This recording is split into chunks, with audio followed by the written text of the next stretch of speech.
मंदिर उद्घाटन के साथ ही हिंदुस्तान को हिंदू राष्ट्र बनाने का पीएम मोदी ने संदेश दे दिया है। हिंदुस्तान ही नहीं, पूरी दुनिया राजा राम के रंग में रंग चुकी है। अंबानी से लेकर अमिताभ बच्चन तक, सचिन से लेकर सहवाग तक, क्या आम क्या खास, सभी रामलला के चरणों में नतमस्तक हो गए। लेकिन जब पूरी दुनिया राजा राम के स्वागत में जुटी थी, इधर कुछ लोग प्रभु श्री राम के दुश्मन सनातनियों पर लाठी चला रहे थे। कौन है वो लोग जिन्होंने राम भक्तों पर लाठियां बरसाई, ये आपको बताएंगे। लेकिन उससे पहले ये जान लीजिए कि अयोध्या में राम मंदिर बनते ही हिंदू राष्ट्र की मांग क्यों तेज हो गई है। भारत में मुस्लिम शासकों के आने से पहले भारत एक मुक्त हिंदू राष्ट्र था। धार्मिक गुरु और हिंदूवादी संगठन भारत को हिंदू राष्ट्र बनाने की मांग लंबे समय से कर रहे हैं। लेकिन जब से नरेंद्र मोदी प्रधानमंत्री बने, उसके बाद ये मांग और तेज हो गई। शंकराचार्य स्वामी निश्चलानंद सरस्वती ने कहा था कि भारत को एक हिंदू राष्ट्र घोषित करना चाहिए।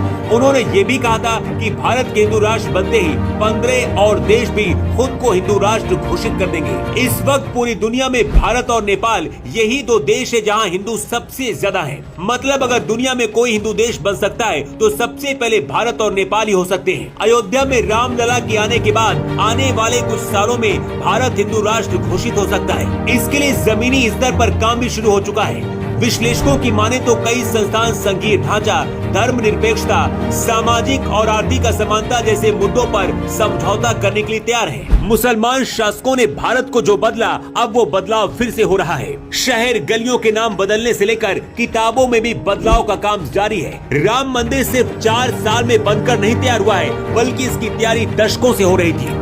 इसी तरह से अब भारत को हिंदू देश बनाने के लिए भी अंदर ही अंदर एक करंट और लहर दौड़ रही है। रामलला की प्राण प्रतिष्ठा के दौरान पीएम मोदी अयोध्या में एक नए अवतार पर दिखे।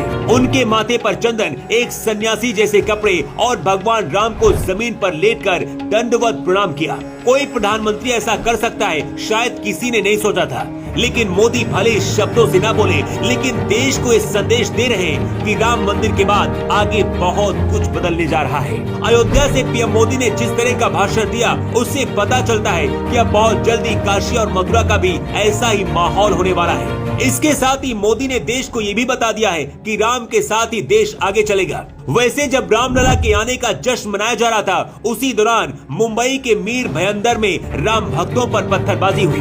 आरोप है कि इस दौरान मुंबई पुलिस ने राम भक्तों पर लाठियां बरसाई है। इसके साथ ही करीब 17 लोगों को गिरफ्तार भी किया गया।